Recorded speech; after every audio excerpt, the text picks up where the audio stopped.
तर नमस्ते मित्रांनो, मी सध्या आहे ॲपल बोरीच्या बागेमध्ये आणि ॲपल बोरीला प्रामुख्याने जर दोन समस्या खूप उद्भवतात. एक म्हणजे बोरीला सेटिंग न होणं आणि जर झालेलं सेटिंग असेल तर त्याला भुरीचा प्रादुर्भाव जास्त होणं. ह्याच्यासाठी मी एक तुम्हाला रामबाण उपाय सांगतोय. तो जर उपाय तुम्ही केला तर तुमच्या बोरीला कधीच भुरी येणार नाही. चला तर मग काय उपाय आपण बघूया.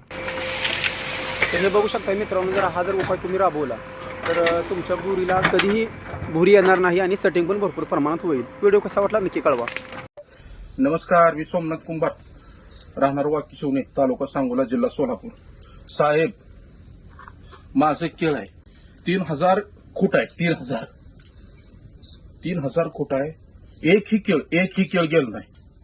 50 पैसे रुपयानं मागतात केळ. काय करायचं? मी गडी लावून 4000 रुपये खर्च केलाय. गाडीचे 3-4 गडी लावलोत काल. 4000 एकही माझा रुपये न होता. मी सगळं घड आणि लागण आहे साहेब. माझा प्लॉट सगळा लागण आहे. एकही घड गेला नाही साहेब. मी सगळा प्लॉट घडाचं घेऊन टाकलं, सोडून काल गड्यामध्ये. बघू शकताय तुम्ही साहेब, बघू शकताय साहेब. अहो शेतकरी बघा, काय घड कमी साहेब. मला सांगा, 40 किलो घड भरली बघा साहेब. उचलत नाही मला एकट्याला. केळ बघा साहेब, तुम्ही केळ बघा साहेब. केळा क्वालिटी बघा, लेंथ बघा. एक्सपोर्ट माल आहे सगळा, एक्सपोर्ट. काय अवस्था आहे साहेब बघा. भाऊ साहेब 3000 हो साहेब. कुठलं केळ बघा साहेब, क्वालिटी बघा. केळा क्वालिटी.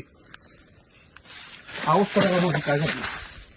मी रुसून टाकू पूर्ण प्लॉट रचला. केळं कुणीही लावाय नाही.